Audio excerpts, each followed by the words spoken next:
a bit my yama and say a be of course because you for that me and I can near do consultation. Now I can't beat my yama. Nanti we are fortunate crana ko hu doctor. Near so top paracetamol crana. Where are you going to get it? Because no crana so I say. Anti yewra wo hwe campaigns nso a oye was central those 5 regions. The central team that it is time every able-bodied Ghanaian becomes employed.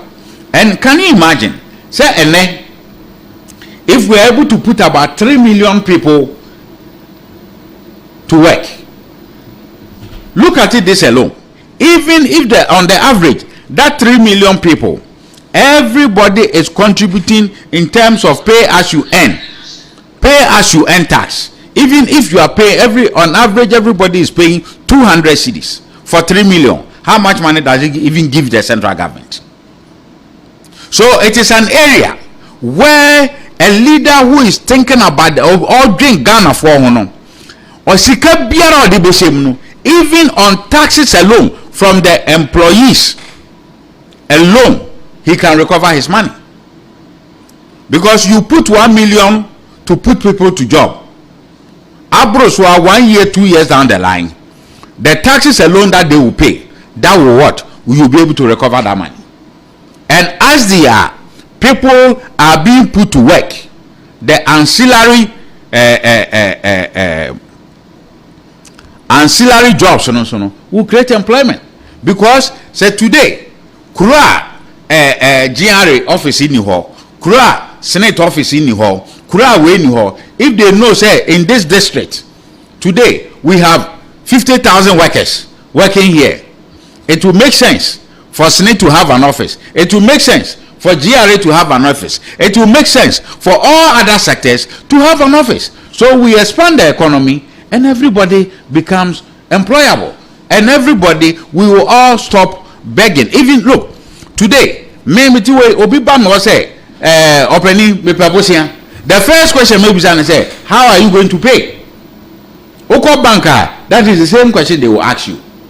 And you know, say if you work to 500 Ghana, na say we be am de beboa measure 500 Ghana no so say bosu bia wo 200 cry it be mau o per 1000 na 2000 how many months na be me mau 2 years me 2000 no betima tuya. Okay, but when you tell me say oh me hassle me your connection me your way and I'm be tuya, I will tell you say I'm sorry, because I know for sure say on that very day I give that money to you, I will not see a dime of that money, because one can your income is not guaranteed. And you know, it's very critical and very important that the party MPP to ahine esi ahine for, and that's why you reckon the Japan a deban among the youth, not even the youth, even the old, everybody mumma sa opportunity no e mo Ghana for, because a bog Ghana for I tell you, Ghanaians will never forgive us. Ghanaians will never forgive us. Mama sa adomna onyankopon di adom ye no. Ye wura Canada Japan no. Mama onyankopon sensi form. Yemfa tumi ne man. Na onyame enyusu no. Emfa nsesa Ghana. Se ne be ya krowe nso. E ba be ye krabehwe. Send ye beya nkrofo nso be form enaka ene omobag say ye fa desert so abaye adwuma e de abagana nyeso mba akwa diye nyeso metu galamse no mba ye adwuma pa dabi galamse de say no de obi a wo ye mambofo na odwen galamse chama popoku na ye tene nka na mame ma okase se kingdom herba se eneyi wo mode wo munro pani nyina bi e de akọ all leading herbal shops, pharmaceutical shop nyano wonsa ebeka be kingdom garlic capsules na fe ni bitters no e wo say be boost immune system no na fight yade ahodro bi am wa stroke yade no akoma yade ahodro na fe hypertension yade ni na no arthritis e be tru nyina ase de free one mo anxiety ni nyina ase ma ho etumi ato na odi no to nchen so san to kingdom ginseng power capsules eno so boa esisi opa sexual weakness sisi yade chese mental stress ne afi how ahodo akari nyina no etu ase efiri ho no ma ho etimi to esan so tremendous capsules a eno so boa etu nka bone ase oba obu nsa ko mficha yawe womu ani infections ahodo no etu nyina ase ma ho etumi ato fra Kingdom Herbal Center for 0275 804 and I say 0302 938 153 na one more MY. You didn't so and I make on so the aba senior. It's a better cut off for about you boiling points. Aqua baby. Yeah, be there. Patchet you. But that's a pioneer queen be my dear mammy. Hey, Komoya Yedi, their doc Edine and chairman of Pokuakan. My family honye in Fatu. Okay. You school in Finciani. Minye Abayju Mabiada. Okay. And I did this because growing up and I'm in Japan, it talks about the fact that so ye bebuna se we need a man yourself. Na se opeso nya man yon kondenim abra on fa on for a ketation poem a hu hia se wan kasa betima ye ejuma and so na wa buy into politics, and that thing for me sank deep within my spirit. Okay. And right after tertiary, I said to myself, so, you know what, I'm going to do this. And for 5 years, I have about 6 people that I've employed. Yes. And almost basic salary 1,500 I give them. Yes. I have 2 people like maybe tertiary degree holders. Okay. And the issue simply is that one of them be here in the national service or standard chartered. When she was done with all her first class and she couldn't get employment. So meaning it as you see, time of COVID by Yena couldn't contain the numbers during the lockdown. Thank you very much. So if you were mebunu bebre to send me, I'm not saying this to brag, but it's about the kind of mindset Honorable Kennedy accompanied Ko Japan or some years ago. Emily told me to say, you know what, as a youth, I'm also going to tour Darling, and today I can sit here and say comfortably that I'm doing well and I'm looking forward to do so many other things. Which share some nurses for issue somewhere around June. They embarked on a strike like this, and we're talking about their conditions of service near day. And this is our nurses have gone through a big ordeal, and sometimes we forget that they are part of core structure of the society because of the work that they do. Patients are like commercial more like a sabia hodo.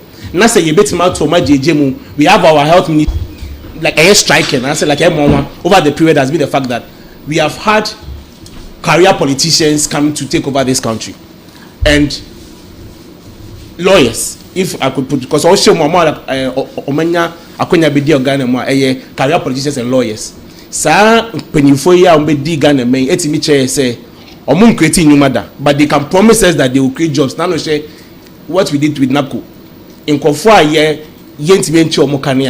but if somebody whose life, about 30-something years of his life, has always been about employment, business, jobs, you are a complex Japan catcher, so baby and some of manufacture or my cancer, so or my shabakesia yendisu. They've given us all sorts of promises and ubiquity jobs, but untimin the kind of job like they've created or they want to create. And nothing and what could be here say honorable accompany Ko Japan apobo all bo MP pumbebunu any MPP delegates are also say mufa abenya na say mufa to me emphasize sa ono no ba yen ye how yesu yen amani hunu bibia we have lamented over the period. No, he is going to deal with that. Sure. About 2 weeks ago, you have a doc amami akonya mamene MPP delegates need you say be from Abuchi all over the country, Northern Virginia on Twitter space. Some of these people were talking about the fact that they've lost confidence in the current MPP like administration, and the reason is simple. You move people honum poa time a ye nya tumi ane wa bemu okwa pe peni bi poni ne di nkomo pa unya school makwenya unya national service impo placements kwapo na ye jisika. These people have seen their parents sacrifice all their lives for MPP, and so akwenya po say be national service kwa na ye jinwisika school placements ye giaje MP craji about 20,000 Ghana cedis. This thing is not going to happen under the leadership of Honorable Kennedy Japan. He is talking about the fact that delegates are almost to omo siwo openipa ba ko over the period, he's been very loud about build the delegates, share form for, let's build the grassroots. Honorable, nipa bakwa wuntimi enkan film, and he's been championing this thing over the period. And all say for 2 minutes and he say, or say yen na ye 2 minutes say ni ana no oni abemu ni kasa ni bibia che say okuma party for make I maybe oni yera na o share so kaponya issue kakra about the fact that there was a directive say my yemfa party ma e was our office name. Honorable from day one and found only why na yama appointment.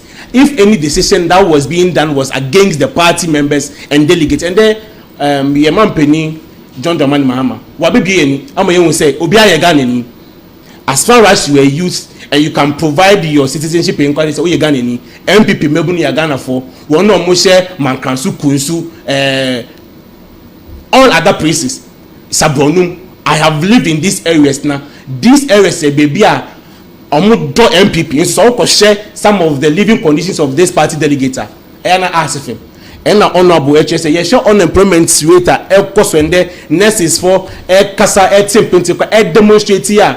The only thing am I you so you people say we feel money na Ghana so we mo bobra and he said the akonya no be mano ye the MPP fanka tuni ejano ebe hye ne say on be di yenim na okona eda yenim 2028 no what me you like abon nipa abodon pem abontin all because honorable aba studio I say everybody believes that if there's anybody here say yesuwa ye ni so shede ni ma ye honorable na sa nipa koya sa time na on be di mampani on yiniti on wa bon woni juma wona wa so wona sene all this period say otimi asa mo and no say etimi bomode mani be di MPP enim na say 2028 election say odi enim a obetimi age tumi aman me das so me das papa yenchi boiling point on Omanfm Vepanaji baby amemo kase se garlic dia duane dia mfaso wo so papa nanso yete yi o kaso bi anwe ana wa wibi na konipa mu a na ho asem kana eden tunya befo kwan so ne ekruche na ye na mixed na se capsules a etime boa ye papa boa makese ye mmoro so hypertension yade arthritis yade nkabone na fe nkrom hwa na se dan so pa sanso na oba konfichira ya wo mu na etu ni na se ye sanso wo jinko capsules wo no ma no so boa mamoja no etime edi afusani ye boa ma adweno so timi sisisu ye papa mama dia so be 0266 114111 na yabaje so na nchiremu bia ope ne ho adanse bia no o de ba yenso yetimi aje so kama pa awosi ni set boutique say mo kase say ope emma afade emma afade a ya sanso atete so 20% 30% 40% discount na unya no ba bia ya awosi ni set boutique ho na obe so original leather bags shoes belts and the man member de nyina no ubenye bo da me catch you say dress the way you should be addressed o kopon to ase upie na wa mfa hu ya okodu ba bia hu a invitation de ma okra no ha de betu ba bi ne aka se kokko she chiro ba bi fi se wa fade na wo de kono na eni dwumadie no enkwan ansa fata sa ne ba akoto nti bomode a se wo be contact Awosiri Sec Boutique. It was 0244649379 0244649379. Jowro ube hunu ho woni First Atlantic Bank no and ye opposite airport terminal 3 honum south na East Legon. Over the same building with Two Guys Supermarket and IPMC ye opposite. Tesanons will behind the police depot no. Inti bomode ya na free number na mede ama no. Ebeboa ma unso wetimi afa ohun ye the Indian based C4C liver tonic C4C liver specialist hospital for na ede aba enti sa onsaka bia ebeboa akolanum opanyinum bemanum omanum obia etumi enum bia besiesie liver na mana say akola foforo de ahoni gwom se BP tetel diabetes adien hepatitis A B C D E hawadua bomodin so obehwe C4C liver specialist hospital chakon branches no edosu ye papa takra pistia kepkus adenta ko foridua tema kumase ho mankesim techima aguna so edo nyina no all the 16 regions nti bomodi asa oni wo ebedi nkomo e was 0500 040331 and I say 0500040328 so na wono mo ebe je wo so C4C ana bra na obema ho atowa yade no emma biom ho betuma to ma me ko doctor so na mene doc eni enkomo doc chase I agree with Dr. Pargrave in Emperor as Bible says mama frano kwan okay wakutu oriaba ena ntuma kanzi ni ya no wachire bia quotation wo na nto no ya adwen ya ma titru ne maiwa no person mo communicate good female communicators no kwan na wono mo emra so na ono nso wo bi a very good boy connected a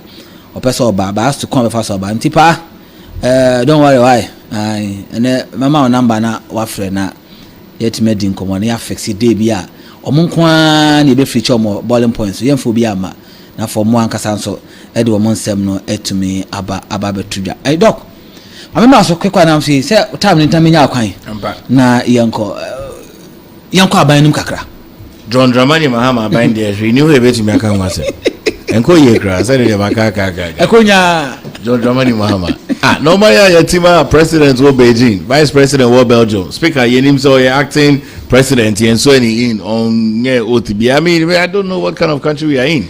On my your mampeni otias here. Also my minister for defense. MSC as I speak to you. Sam George any dafia mepo. Omumi onunkwa so mutipo say Ghana Armed Forces no recruitment agent no yempeja. Yempeja because John Dramani Mahama time of election campaign no e ko share bo watamale say NDC formba e no be form o mako military nim. Yempeja say be Yempeja numbers no job for the boys. Job for the boys then go about 35. It's as other countries crowd about 65. I mean no man be near to me. What you say? And what I make say it was a mistake for John Dramani Mahama. Oh Nyankopon patrol. O mani bo am fa ne krasi. That man shouldn't have died. Seriously. That man shouldn't have died. Eh?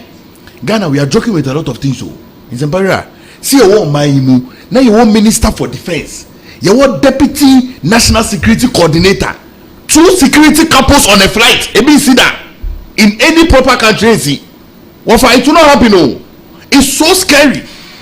It's so scary. Say you want my and home minister for defense and the deputy national security coordinator, 2 couples on a flight. Hey, and look at it. We have lost valuable people. In fact, all of them are valuable people. But mean Jin dise ebetumesi wo maya ye taking security seriously. John Dramani Mahama say illegal mining is not a threat. Into your time national security for to no for. Now national security they have 8 thematic areas. One of them is threat assessment. One of them is intelligence gathering. One of them is making sure someone protected the ecology and the people.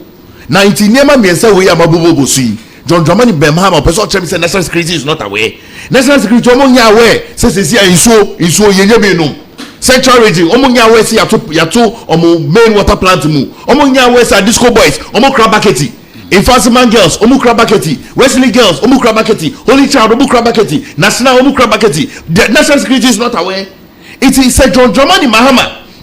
After all of what labor for echo site visibility na watching echo who say so na nyekra omo baba ka check John Dramani Mahama say on call state of emergency and this president has said he won't do it or say he's reluctant or you're not talent or so nya na dey crash over here it clearly bra say John Dramani Mahama to me Ghana for the action inside so but Ghana who buy now we should bendiri fight here see solar tuna cowbay and 34 who here almost 48,000 of them are displaced in a country any democratic country. Burkina Faso is a military junta. I was shocked. Of course he's our neighbors, but me and yet I was shocked say he was even invited for our swearing in. I was shocked. The reaction of the vice president, she was shocked say according to me 4 days with a sidearm. Let's remember our history as a country. Ghana is just 1992 and they started this 4th Republic. Before the 4th Republic of Awenyi, AFRC, any PNDC, this country was a black country. Niamami every day, made that president John Ajokum Kufuasi and say 1997 President Kufuor ba US na me wo honom oba New York or Ghana for mo into exile ekasa ye no that time na President Clinton na president and oka say oba in the 2000 election no win here oba set here dey be friend of National Reconciliation Commission. And if I can tell you of a truth, maybe watching them committee, I am continually in Ghana after all my studies and me too quiet me buy because I feel safe in this country. Ghana had become a black country. Uti asiena President Kufuor setting up this reconciliation tea. A man Kufuor be to me become a boss as him. Edi omo nyaboni Ghana ye omo no edi chair. That's where we started developing as a country. We don't feel safe in this country. Say John Dramani Mahama can wake up and sleep, then I cannot wake up and sleep. Because we don't have a substantive minister for defense. Why is it that the minister of interior is there? Adia Bakwa Mebo Muntaka Basone say, also in the office. And nobody cracked out if you Jubilee House and Breno. Say, Omo promote Akwa Wembe Controller General. And also it's your friend immigration headquarters. And also say, sign your way saying, and also I kind of 5 more ranks, bruh. So my military na minimu. So if first lieutenant, now second lieutenant, now captain, now major, now lieutenant, now brigadier general. Now we now to so be general. Bra, here 1 year promotion. Over exams. It will also 5 years. It will also 7 years. What you here? And so you to be promoted. Some people retire from the military at lieutenant colonel. What you here? Some people retire at colonel. Some people retire at brigadier general. What you say? A little crowd to be voluntarily retired, say the retired captain or major or all of those things. It will say Jubilee House near Mass Muntaka. A movie in the car from Ministry of Interior for Jubilee House. It meant that it came from somebody important. Then fire ya drink also. Bra near Mass Muntaka. If the car, if you Accra. Echo Jubilee House, not just say that letter came from someone important. No condition Mukra now you see the party was employed as a driver. Now him Okoye no so do you know what this means? Not just say somebody at Jubilee House is not doing his work well. Yeah, that's all. Somebody at Jubilee House is not doing his work well. And I mean, but I cannot live in a country where we have an irresponsible people. Then if you that the country is not safe. Nanya Jubilee House one appointed fake doctors, appointed fake doctor na do gromo. I am sad. What you say? I am sad. I am only plead with John Dramani Mahama. According to Nadoso, he should come and sit in the country and work. Of course, that's why we have employed him there. Look, brah, let me tell you, in Sempera, I work very hard. What you say? So if I work very hard, this is the dress I'm there Juma basin now. Another meeting. So I work very hard. If I want a president who can work hard, he should stop traveling. He's traveling too much. 9 months, we don't say look at all of what is happening. We don't have a minister for defense. And 246 cannot even take care of the security. It's that Sam George any are the ones making these conversations. But where is the minister for interior? In time this is John Dramani Mahama, one as a minister for interior should step in as the minister designate and as Onjemu as caretaker minister or the common finance. It tells you that Mahama is in control. Wayena memo a committee driven a memo. Wayena memo stakeholder mumbrana mo treme nyamu pese me yamagana. Why when he wanted to be president one day yamagana? I mean, please let's stop joking. When we are at a critical stage of our lives as a country. We are at a very critical stage. In nation, they don't like us. You cannot even think and suggest, say, because look at the way he's handling the security thing. To take a seat of employing as a driver. Now, 5 more steps. 5 more steps. Celebrating about 25 years until we do one. 5 more steps. Saying Brian FM Controller General, and he took the Minister for Interior Muntaka to move his car. If it was not an important person, Muntaka would not have moved his car. If he tells you somebody is not doing his work well, this letter should not have even left Jubilee House. Of course, somebody should have said that way. When they crowd, I will not even take it to embarrass myself. So, my brother, I am hurt. Okay. I am sad for this country. I'm sad for this country. Look, I wish election will be held tomorrow. Say that we can train the government and bring in a new government that can work for us. Because it is extremely scary. I can only wish President John Dramani Mahama the best. I don't want him to fail, me person to me in the form any jumade magana to me tumpo na baba to aso Mahama does not need to fail for MPP to become the next leader of government. We want him to do better and do well for the country. Into near me cause no dey in Sempera mombo body na same way amake mombo hu dewo and mo be anti. We need the president to give us a minister for defense. We cannot sleep until he does that. Mati, me da ase dog. Boiling Point on Man FM. Vipanaji babia. Jaga for bitters. Diana Hambamba and Yakabumwa yedi makuma kwa Diana 46 and Edni Nabumwa yet me Eddie aye and Timamadi answer be pebianum hangover sembianim utim pio na ria na wahe ape tabia takum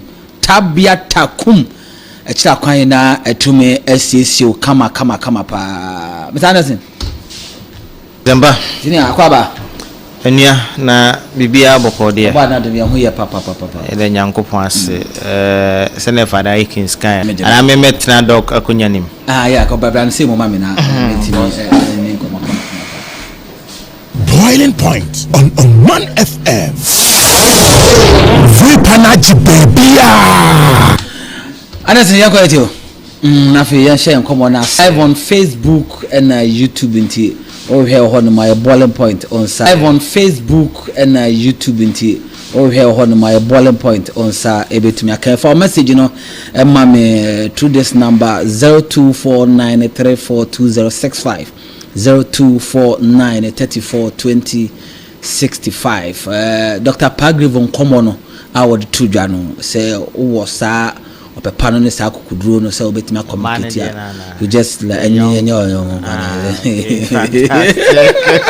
so send a message to 0249342065 na men ken kan na fa to Facebook YouTube ni aken kan o kama so ne dia ma pa che yenko Sempa Omaina your team Petro, the biggest political platform in Eastern region. Me ko baby na mancha ompe menya asem. Na Sempa yeah. Ghana we are at a crossroad. Ira Mahama ene nampan. You see nya ekosisia no. Obi abedi adanse a papa ne ye nkrokro de John. You compare vis-a-vis to near Omanfm Kufuado any MPP a partner a promise here within 10 months what we were able to do. No. Nene dimutin to mine a free SHS. Ana in Zimbabwe. Sure. John Mahama and in the NDC in opposition. Adiana identity mine campaign I nunti the board you market a 24-hour economy. President Akufo-Addo's first term, the first year, can Ofurata ready budget in months? Budget. Can Ofurata ready budget? And no catch say September 2017, a free SHS policy will be enrolled. And I mean no say 24-hour economy na who 70 saying. We are hearing say even a coordinator for the 24-hour economy. Ubisa yenko for ya say afina Jamomo kopɛ de ben be every parliament.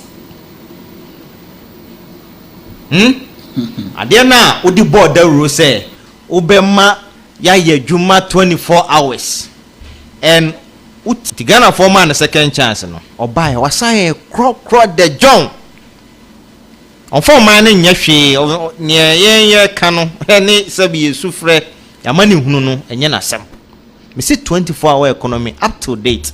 I am yet to be told the roadmap to 24-hour economy.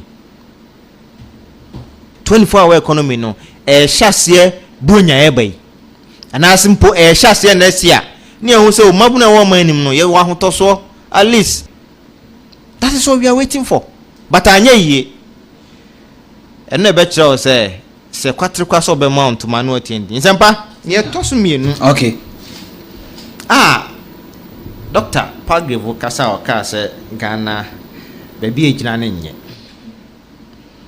Na it's unfortunate say till now no President Mahama still has the goodwill. Abuphobia na mkofobia jina so e de to omaba jina ya omusi ye no. He still seems to be an angel. And your man kiti be from Swakakra a bar ya from MPP are buying from Swakakra be a bar ya from Nintino. Mahama bedane high buffalo. And Ogusu ya high buffalo, and yes, Hadia and can never be a cosono. I was sent a CSO no, a sorry non casa. Okay. Unprecedentedly, Sempa. Senior. Omanfm. Ghana Armed Forces. Send your down on your friend, Chief of Defense Staff. But Peninangasa, the Commander in Chief, no, President. Yes. We on through na Defense Minister, Abba. Then Chief of Defense Staff, Abba. And that Chief of Defense Staff, no, Ghana Army, you know, the only chief for Ghana Air Force, the only chief for, and a Ghana Navy. And also only chief for hon. Unim someone penny Mahama by no pamos any power. From the Chief of Defense Staff to the Chief of Navy, Chief of Air Force, and Chief of the Ghana Army. And so how prison service boss yapamono. The Inspector General of Police yapamono. And no na eyemi ya wumukra. Say waba security agencies a ebo man ho bra Ghana yenkwa ya ho odin ye bambo uya doctor for free ho a security doctor for no kwa de so mu de ne ya ho odin ko a ba ye bambo say ye boy ye ho ba ma terrorists atuatefo ntumi ngro mani me ne be no the security agencies and no makwa to say omo ensure a serene cyber security. And then a placement in meteo news actually in Kophobia na or more you see internet no for the amount for jobs because on bear placement amount. That is where we are going as a country.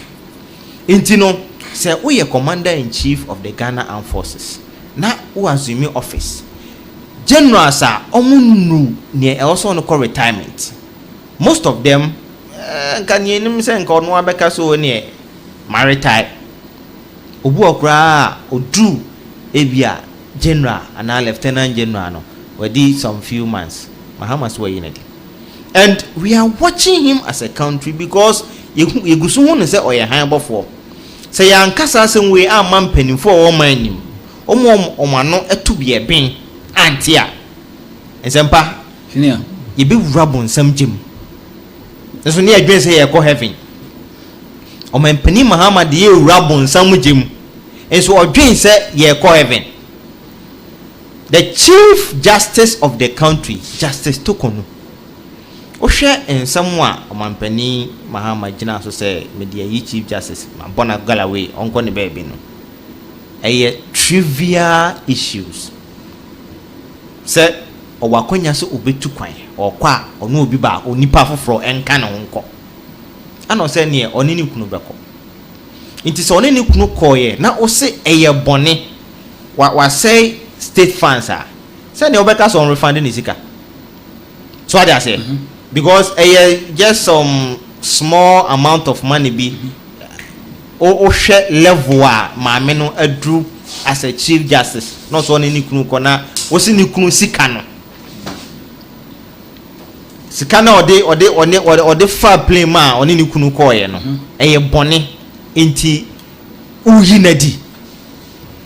Public Accounts Committee is from Omanfm Kufu Apenso.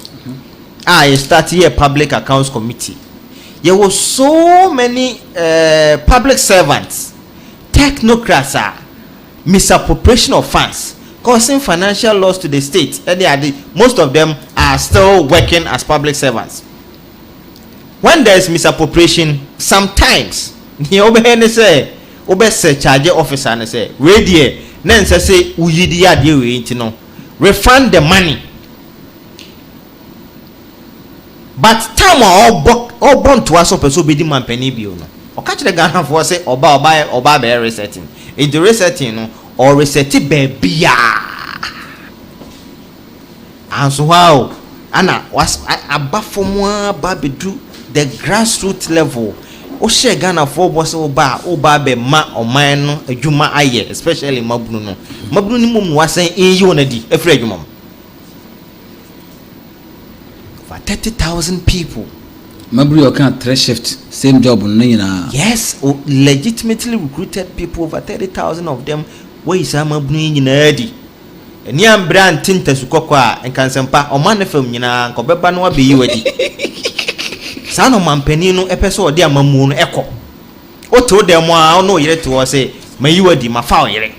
Eye boni. No, oni nkwan obefa so fa ya nkọ. So we left this country for him because na Omani ehunu se Mahama nika ho bi Sami Jemfika ho Basentali and all the other communicators Erika Jemu as the president must declare state of emergency. Akufo-Addo, they were saying that President Akufo-Addo should declare state of emergency. Ekwan we ya so say declare state of emergency. Ekwan we ya so say unam haya Oko 37 military hospital. It's straight. Yes. I was going to off NDC MPs. Until we cannot say MPP for one need to go. Ye jitum say bia people are who say omo affiliated kakra no. And almost so to be. But enye MPP for nko na e2 for magudie. Odo ne mo mutu no. Say no fruit and vegetables no yentumi ni fruit and vegetables no yentumi ni because Mahama Azumi office no galamse ni yetu no kwan ho mo say first 1590553511159 bema sembe ko for my shase wunsu ogum titru anajo awada no ho ena eka no ojo mpredodo abesori ajonso na kire however one hwe ne ehye katita mchese rubber to bebe mu a na mema sem nyina send discount into modern say obefre no 0246422338 and I say 0555939311 so na wono mo abebua wo chairman yes yanko abusumi dum yo nzembero amadas mini akasa na doctor so akasa na onipa bia the basic requirement is water. Say no Omanfm bi wo ha that basic requirement of every human being is gone. It is gone, totally gone. Because here fiti yewura Kwame Nkrumah breso even colonial time and fiti emra over 12 districts in central region omu den ko mu nko kan tokwa wo obi akoka e dia ba be yeden abekan om and are they no Ghanaians? Yeah.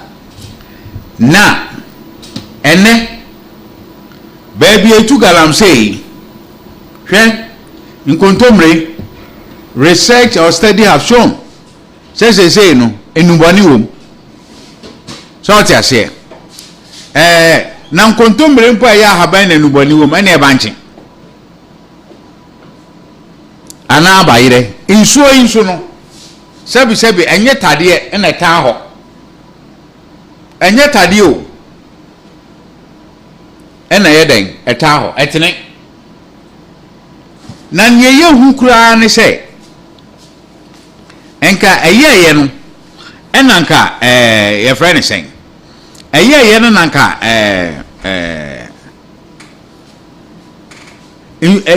insuo ni keke ne ahono no kura de a obeka so through natural filtration no ebeko gold yo mutui mercury wo cyanide wo etinu say bia nsuo ni nam bia aquatic life wo nsuo num no gradually ni nyina ba eden ebewu na se sa poison nsu ko gu epomu a afarefo omukopo livelihood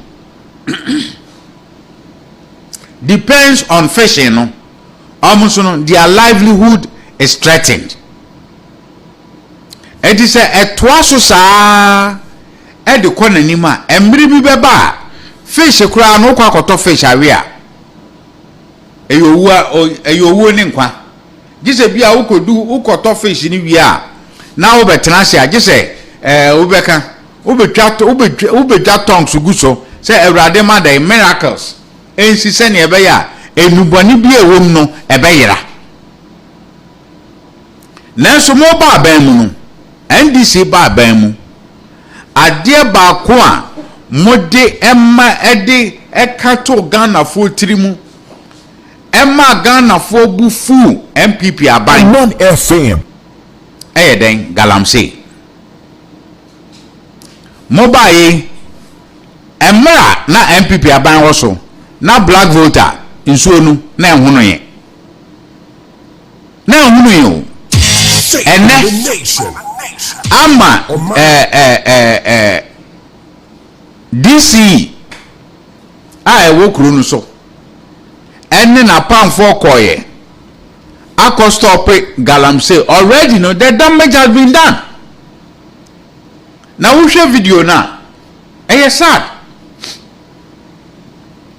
Na meanwhile ye mistake na sa ohawi ekoto voter mo asema ebeto Ghana no we have no idea because over 50% of the Ghanaian population ye drinkable water insuo ye digare no the source voter ene ya yenhwe ha black voter galamsey astate ekoso enso asemia na mobeka kire Ghana for say moba animanimia galamsey etubetwa ene die na ehu ene wo kokrom osiem anajo nam lord o tukwan osiem ana osino anajo nam lord kwan ho a obeka say abaifo ni atu omagu because kania wa ha eye aduma kitikiti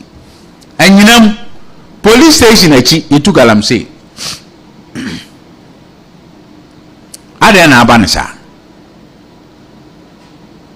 idea ben ena esi Ghana a kire se the citizenry no ye tena se amanipa kakra bi who are so greedy and so irresponsible asaying na ochina menu mienu ye basic food kontombre banche bodie na se nyina ebeseya how are we going to survive? That is the most important question. How are we going to survive as a nation? Now already no your health sector no a collapse. And it says sad way the yare bebre eba. How are we going to survive? And the besre yewura mampani onfa ose enye oyo na state of emergency no ye declare says the defense minister ye ni bi enti ni entimi declare state of emergency or appointed now ontimi constitute the security council now ye declare state of emergency to end this galamsey madness. Look, a young man even Gromuka say ye be designated water bodies and forest reserves as a security zone. What has happened? Now Moses soldier phone to me in galamsey approach phone to me na blue water guards. Omo Captain Planet. I mean, what is happening in this country? And then civil society organizations, they are quiet. I don't know whether it's because they are also still lobbying the presidency for positions. I say ebinum ya mom position ya mom we. Enti misre 10 months now bane de enko ye galamsey enko ye. And the apomudin so no it is being affected. Okay. And the esre mampeni ɔmmɛtena fie na ɔntoto ne nneɛma yie na Ghana for yapɔmudin ehia no sɛnea ɛbɛyɛ a wote kurom ha wokɔdi aduane a woyam anya dan ɛnhyehyew. Okay, Chama Paul medas yenji kwekwa na fe na yemfa course no Esempera medas biom na o shegalam say issue ya ye kan wasema to Diana as a film with nkoma ekoso especially from the presidency now no yet era Felix Ofosukwakye e ka che say yemfa evidence embeche say ampa yusu so a serve no say esayana, and I think that is disingenuous on their part or on his part. Nanu na inia call the various rivers. Miracle Sabuaji on any team near other people call the various insurance why share the level of devastation across our mining. Na say we na present we no. Yes, at me bisa say yemfa evidence in betcha na ekame say omudi e wonfe wasoman na ebredu say Ghana for yedi ye nansi ho na wona wo mokase bia ewo mu omokoso de ejegu mampeni chim na omanenti ase the level of threat at this Ghana menace opposition yen na yenkaka ye wonkakra ewo mu say yera akufado abreso yentima anso ano. Now, so we cannot take away the fact that in his first year, 3 months into government, and Okoli banned on all mining activities. In fact, after a year and about 6 months, we saw how Wana Isuneni Airteni clean. There are videos to that effect. City TV, Titru, they were on it or move the cameras call you could try. Omanfm cry and in it too. I saw videos of that. Yes. Then they see ye buja say stakeholders yembreye engagement led by Abujinapu minister then ama ye beto ato adwini say na ye basically silisi mining license near the. In fact, we introduced the burning of excavators near the Ade Omemuha. These water gas were introduced. People were being arrested. Ye nyanu mendisi for mayete ase Omemu say enye sa na ye kosa akono na nia Omanpeni ka say he was going to put his presidency on the line no na would rather sem na ebosim ka na yasema eni twaka enso eni na begiatum all Galamsey prone areas are na MPP MPs who be no we lost those areas seats na we lost it. Every single Galamsey prone area bia na MPP MP will be we lost it from almost 1 million votes drastically reduced to about 500,000 vote difference. That should tell you that indeed the president put his presidency on the line. Sanyoma ye ni na ye nuanom che say enye saa na ye kosa akon no mo podi di AI Omanpeni John Dramani Mahama Gina Simpio so ka say di AI po na be kon Galamsey. Today what are we seeing? Na enye won say ye ntumi nkosa akon. If we say Abrana ye boy your home modern say ye be conscientizing the people about the devastation and the threats this menace poses to us no. Now ye nya an irresponsible opposition in the likes of Malik Basintali, Sami Jemfi and the others. In fact, Kweku Boahemo ko Galamsey pits mu any Galamsey yes ni ko di nkomo say hey akufado aban tamu akufado aban on pese mo benye sika mo be bobra na mo nya bi di ahye mo ye ne mo ma. Niso yen de say ba mu a ye be mama konya mama ko tu Galamsey no. In fact, we have the president now then flag bearer say obi biara yate na ye in prison because they were part of the Galamsey menace no on be release money now from prison. Na say unya mampeni mane kasa asemi cheti memufo unya nkofo mo ka no ko Galamsey ofo ka chen say ye de ye da ye beswe ye mampeni John Dramani Mahama say on ye Ghana mampeni no sa da na omfo omkukunum kaka omonko. I think the 24 hours economy now President Mahama promised and he promised us in the area of Galamsey. Ye ka say anaju ya yo there are areas where light is so omutu Galamsey no gidi ekoso. At the time we have a new people who come to the morning shift. Omobeye Galamsey. from Bay 11 Okosi Bay 3-4, there's a different shift that comes into 24/7. Galamsey is going on. Now me ya CS Scotia Mampeni wo natnaye. Michelle Mampeni posture, ni demeanor and how he was answering the questions and giving us in fact, it doesn't inspire any hope. This is not the posture of a president. Why see you say or be say ye two Galamsey ya elbow your mind. Ushe Nioma ye cut ye can ye during campaign NDC for or mu kan pomaye tiase say Mampeni Akufo-Addo ni feature ewo ni krom cry to Galamsey we fa ni fear cry to Galamsey ni bi wo all kind of propaganda statements omo ye eto Ghana for asum omo dia benyanam and say to me na mamwa eneshe we have their own party chairman no fingered in this Galamsey menace. And so you say Sankofa evidence in bra. Honorable Yamin names was mentioned amongst other notable people in the NDC. And so yes, still you say Sankofa evidence in bra. It's a pera. San Nyoma Rina Neche say yen current government NDC need John Dramani Mahama memory.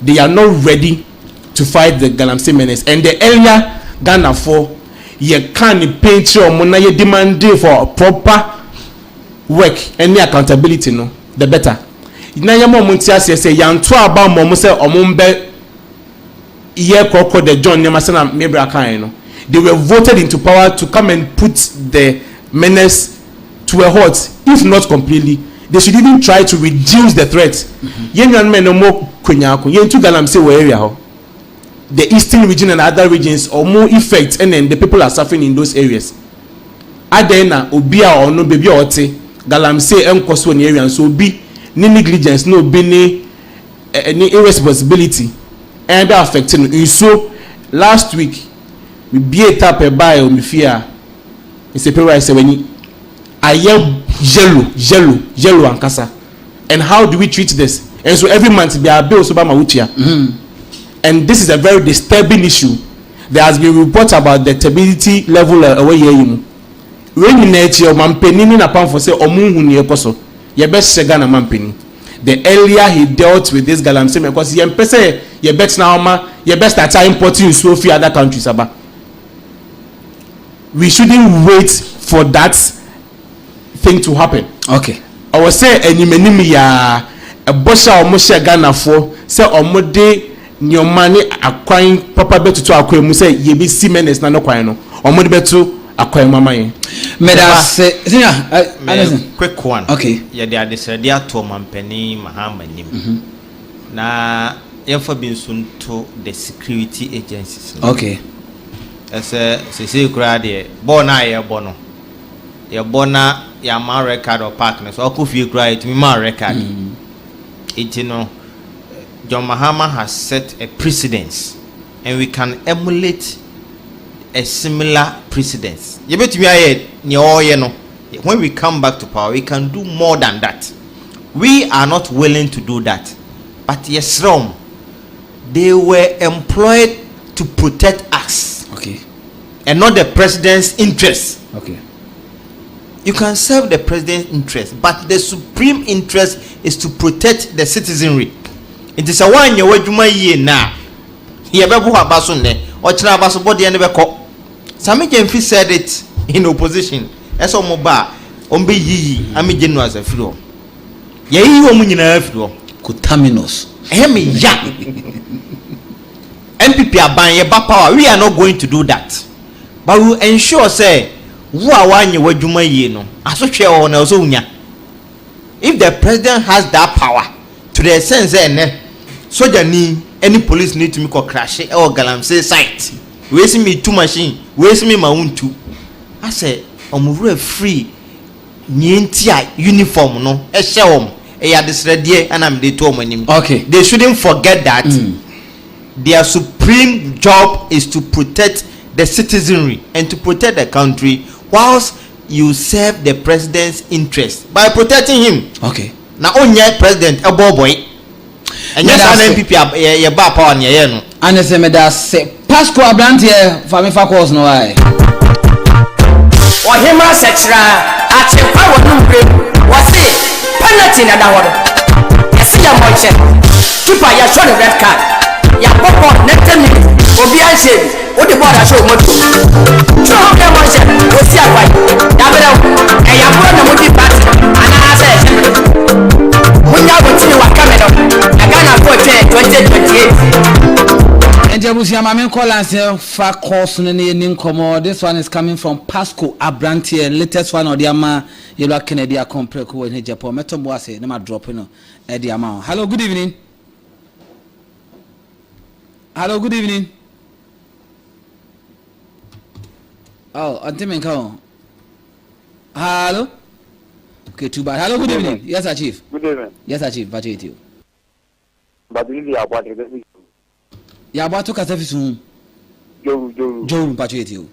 So Pasco za kwa tiwa ane nyamia se ana regana yi deep na enya ife Zambia imakan degree na pere mama asikan to na go kan kwa mo west pozuno ama gana ko nyu se one president but I think initiative over transfer from 2013 to 2017 we see to back again dollar number bomb man ta say buy dollar for bomb ya ki am ko an dan president John Sami initiative over transfer to 2017 I don't know now we just go my Ghana this is very interesting ni pa so for me Ghana for sure in about one house, one person, every any honorable can Japan. If you say, no.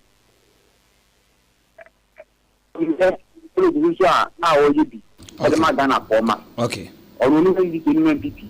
Ghana put in India. International honorable can president or Ghana. No bar. Hello, quality to Accra. The good to the mother, but I got to do a teacher cut his mother by head to the start problem. Medas Papa Medas. Hello, good evening. Good evening. Yes, I chief batch and go with you.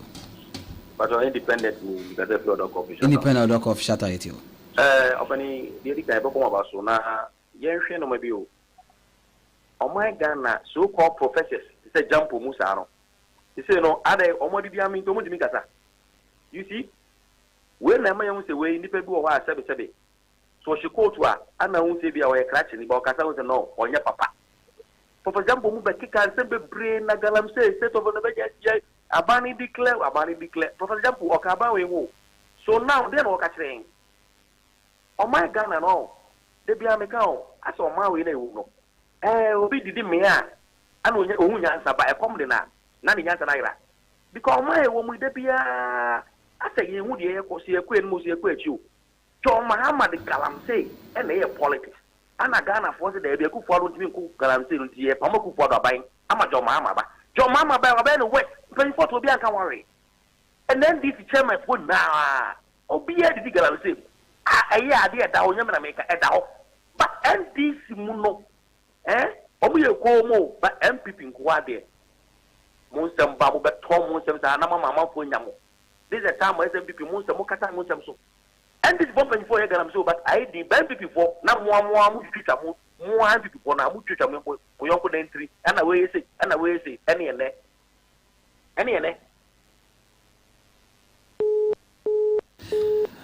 Medas say hello, good evening. Yes, I see Ajingo. My more about it, Papa. Medas say the Papa Jumao. Medas Amen. I'm up there in the Quada. Amen. There's a Ghana place 38 million. 30.8. 30.8 China as well. 1.7 billion. Yes. Exactly. Let me take care of home. Again, yeah. And the Ghana, you know, China. I think the trading now is tax free. China got more than 1 billion population. Let's say the bill. Now, China need more about Ghana tax free. You can say the kind of people that only come out of any tax free Ghana for. It's a problem of the Kenya. So you don't need a bandia. It's a back. The book of the let's say, when you born in the most and town here, the family sorry, so the own time and the at the radio, so my lady, before America, actually. Como when you see me to see Ghana as a fight in the fighting. Monpolisa and the Chinese move Java Ghana Hanma as free. The Ghana is what I say. It's in the map for China Cotton. South Africa is a 4 points. We can't share my baby. And that's why I want to say because I phone as a point to us of the president as MVP every weekend in Kampoa. It's a match is going to go in Kasa. I can be dear, the entire politics, they agree with the funny massive. They need the American woman, they can't come when you're going to be number. Let us have here to be there. Okay. I can then before the year to me. And then you have to be. I didn't know. I mean, I just Papa, hello, good evening. Yes, I'm Pacho Dim Jackson. Or don't compare with you.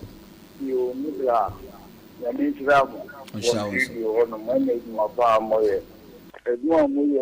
Any summer Mukan, and you be honest and make us awesome. And I understand the parents. Okay, in Mount, and the near to over for other Mr. Demiama and Mount. Yebla, Papa, former vice president, yes, and you do. But the car no, and the car no cost you. And it's a woman yard you, for my yard, yeah. Your children is young to me here. And yes, I do. Now, before we can grab you, and I'm not going to done of what I'm not about for my end. If you see a friend or anything more, if you don't see us, you don't try no fucker, no chicken is a phone them, but only there's a money in part of the you don't see. No munko nyaka munko. Okay. Now no account be never rejecting me. You rejecting me so Mate, Medase, Papa. Hello, good evening. Good evening, Uncle. Yes, but you didn't accept it. Yo, Uncle John Capans. Uncle Joe, Boko there. Boko. That's it. I'm sending them a check. A comedy. A young incoming president. Maybe I only talk about tourism one. In Ghana, Mirabo. She, Equitama, the American, the Yawo, the Bubano, and I agree with Afano. You shouldn't buy your med, Bubano, you shouldn't empower. Sala, no one on the market for committee one. Or a Presbyterian, Greenwich Presbyterian. Now, you saw some of the hotel were phenomenal. Over to my personal and awful in a way, them a Biden. It's negative. Yes, someone that may say yes, young many. We say young many. Now, so be just someone I'm looking to vote. It's actually before. Yes, someone. One say Papa Nasam, no one voting in Bra. Na soba, na yes, you're born as a baby. Yes, some you're voting out. Okay. That's it. Mr. Someda, say hello, good evening. Hello, good evening. Yes, sir, Chief. A moment, man, Kakrampu, young quiet you. Okay. Mincha, honorable candidate, Japan. That change in a fair compare. Incoming president, fair compare. Mincha. Pastor back up. I'm a boss. KCC with the children to mass fire. Make a mass of the best trade. The Damasam Makupa Namaka. There's a man all prayer on prayer. This is the president in your name. Navigation ham. This is the one or she. Ever said. Okay. When Yankee home boom MPP. Honorable. Honorable Omani. Just said. Behind into Abama. Honorable Kennedy Japan. Net grassroots. Yes, yeah, president. Medase. So medase. Me fa call we. Ne ye bema. Pacho memfa ba bema bi akobio mefa ma no so ko na fe mema no ma no mfre no mo ntuncho magic kakra wai na connected na a man on Sudima Kotre. Hello, good evening. Good. Atempaura. Honorable Gado. Okanko Central. Auntie, catch a member so munya friend and man of Emanum betre mo munya friend na mama mami sombra binenti o manu mo meda segado. Nyankupo sobe. Iti me fa kona ebe ma me manen kasa o. Se me yen say no anu. Ah mo meda. Yo mami kia me mami adia pati ante. Na me kia honorable Kerala kumpe kwa Japan. Babi obia me kia no. Me kia parking thing oni na. Oni Atempaura. Miki amamowe ajigo. Miki dada no medium best no opportunity 2028 at the whole Kihama MPP invest say yeman kabomembra. Okay. Yen kasa them Miki invest your party something for. Sure, I think for 1 month to me and 2 mukau. So what is the contractors won't say your moon so yes, the contractors got 40 billion. You know, it's coming from MP, but say no more that the but your best MPP from top to down. Now we are going balloting. Your poor general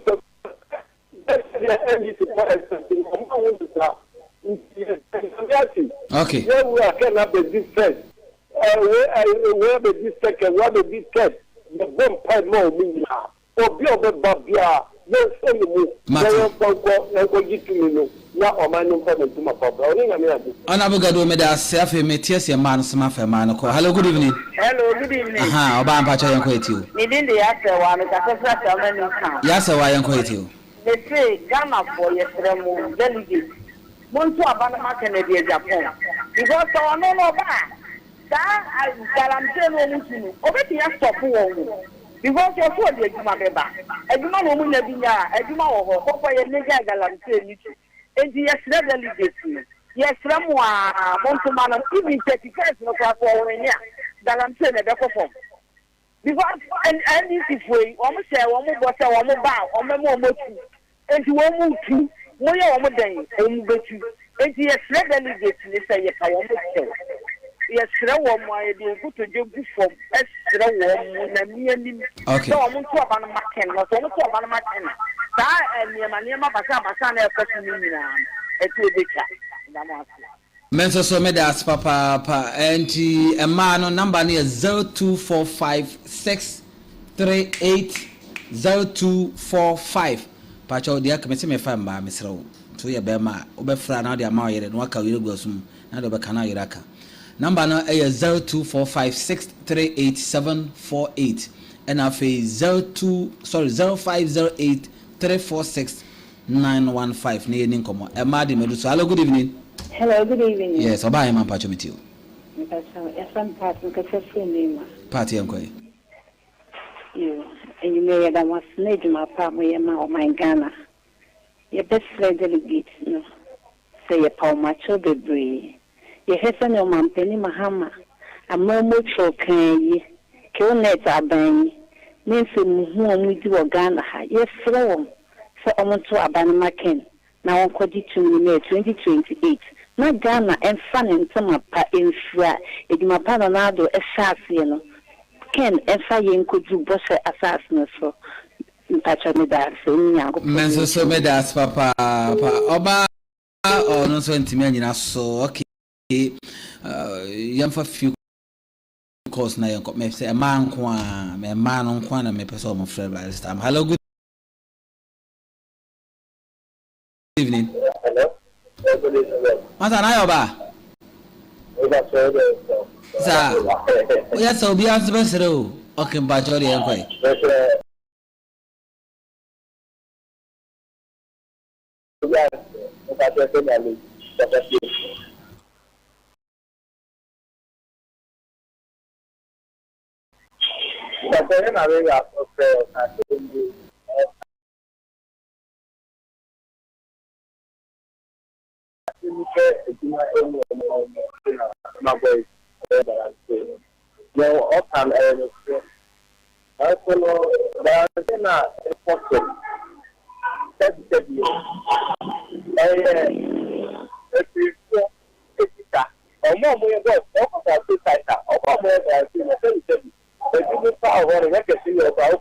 ọmọ àti ẹ̀sùn mu ọ̀nà ní ìsàkóso ẹ̀pẹ̀pẹ̀ àná màṣí ìfẹ́ ìfẹ́ ìgbàlódé ẹ̀sùn mpẹ̀nfọ́ náà àbáyé náà bá wọn náà wà pa ọmọ ní mpẹ̀nfọ́ àlẹ́ wọ́tẹ̀ ọ̀nyẹ́ service ní wọn mpẹ̀nfọ́ nù ẹ̀yẹ́ ìgbàlódé site wọ̀ because ó pa ìṣẹ̀lẹ̀ náà ọ̀n bẹ́ta àkọ́tọ̀ ọmọ sì ti ọmọ yẹ ìgbàlódé ọ̀sísíẹ̀ náà ọ̀yẹ́ ìgbàlódé ònyẹ́ ní ìṣúná ìkọ̀tọ̀ fà màṣí wọn wọ́n ìṣọ́ ọmọ ogun bẹ̀rẹ̀ site náà òbí ẹ̀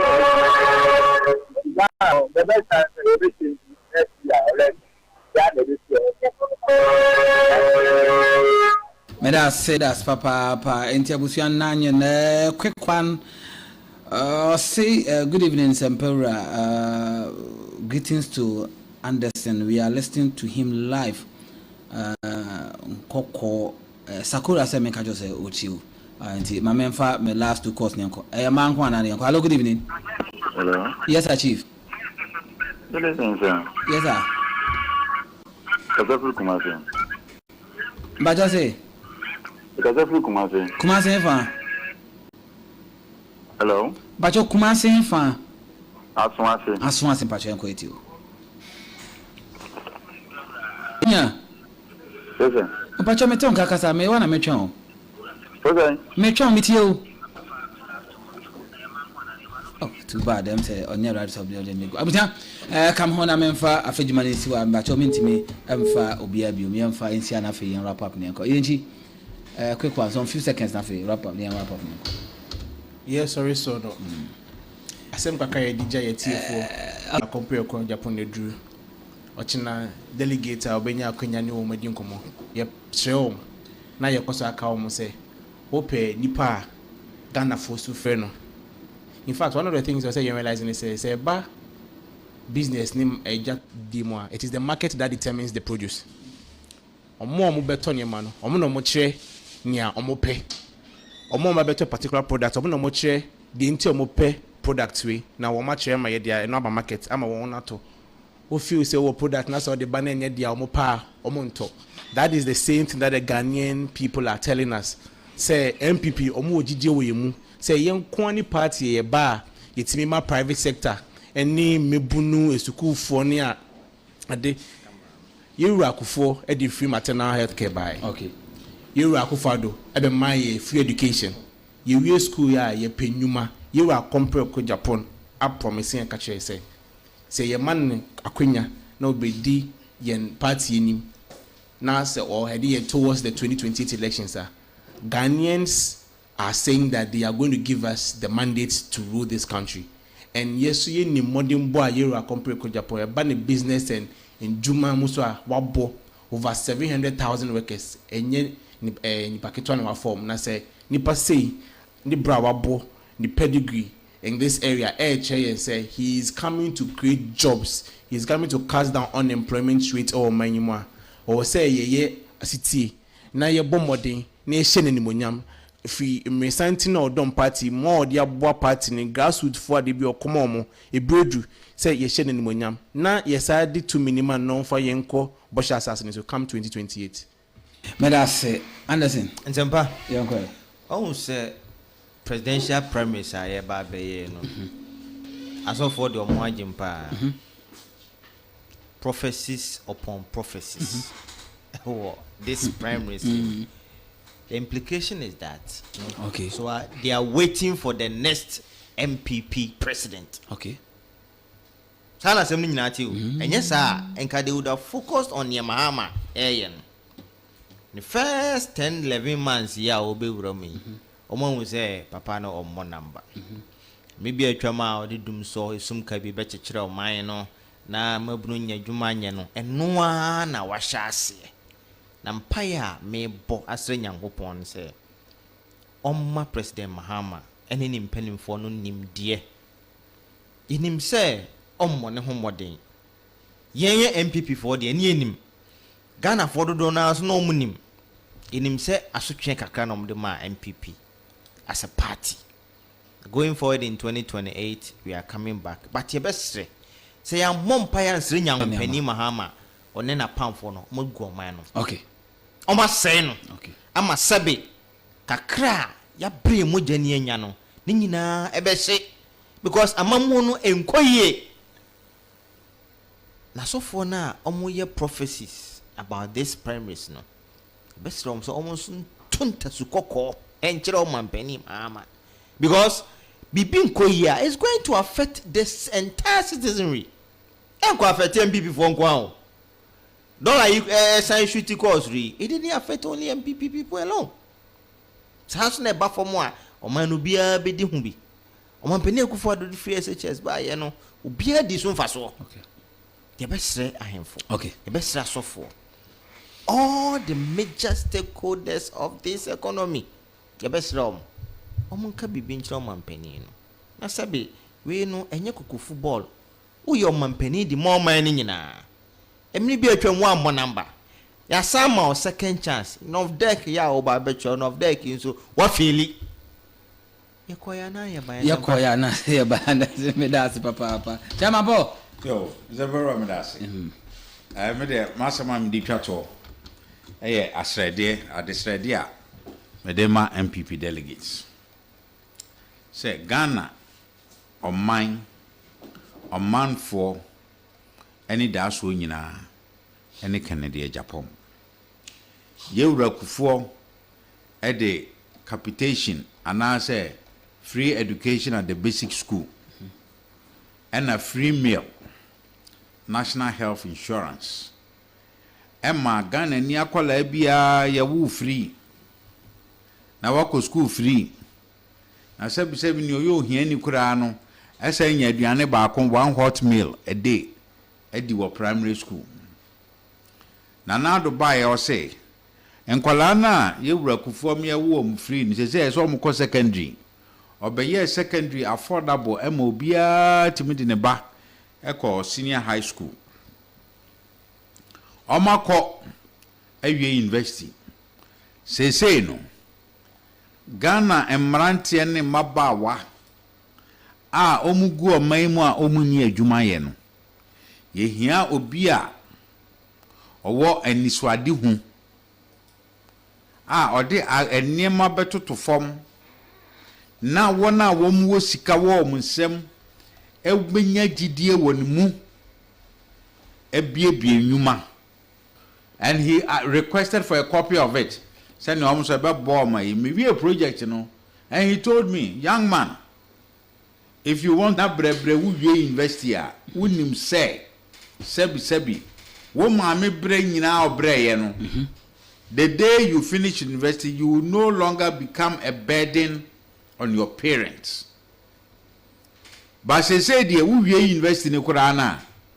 If you can a burden be more because before say we go school mu dia and o grade ni mo wire ma no nya kakra ma akwa say wa kotena school and dia no ponto aduane ma na oye we nyina wie enen wo wie a utifie enti obeto anopa wato awia ato nwumre na sebi wo yo ba kro obeto jiso topad kan say onyankopon ayi obi amaye eye yewura Kennedy ohene Japan na Ghana for dachi nyinara ehye MPP delegates and as a polling station executives on that day no you become a delegate oye representative ewo polling station wo gina ho ama Ghana for nyina we ye aisha nka ukoye O level ne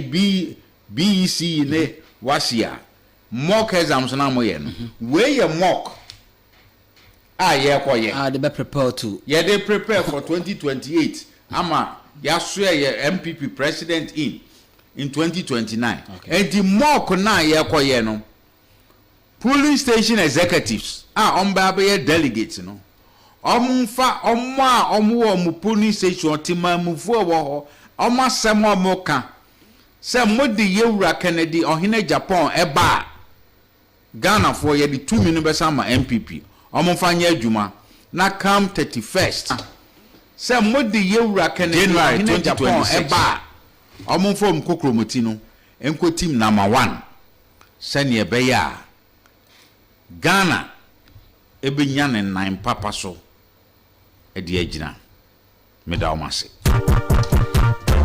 ohima sechra achekwa wonumbre wose penalty na da hodo yesi ya monche tupa ya short red Ntabusia hani ya boiling point dwumadie ni nyina be si and 14th October 2025 na me koi na de medi ejaw ne se weja gbawe constituency women organizer friend comfort Mildred Amofa ni kunu Samuel Kwame Amofa popularly known as Bongo Man wa free na na ye no weekend and a bas woman mema yako ema shedding papa nyankopon ka ho na weekend e ba beta wachi na bibia etumi ayekama enti se wunim na wafre no na wama no shedding na wacheche ne re edi amame se de beye na ye nyina betumi akakogya no weekend na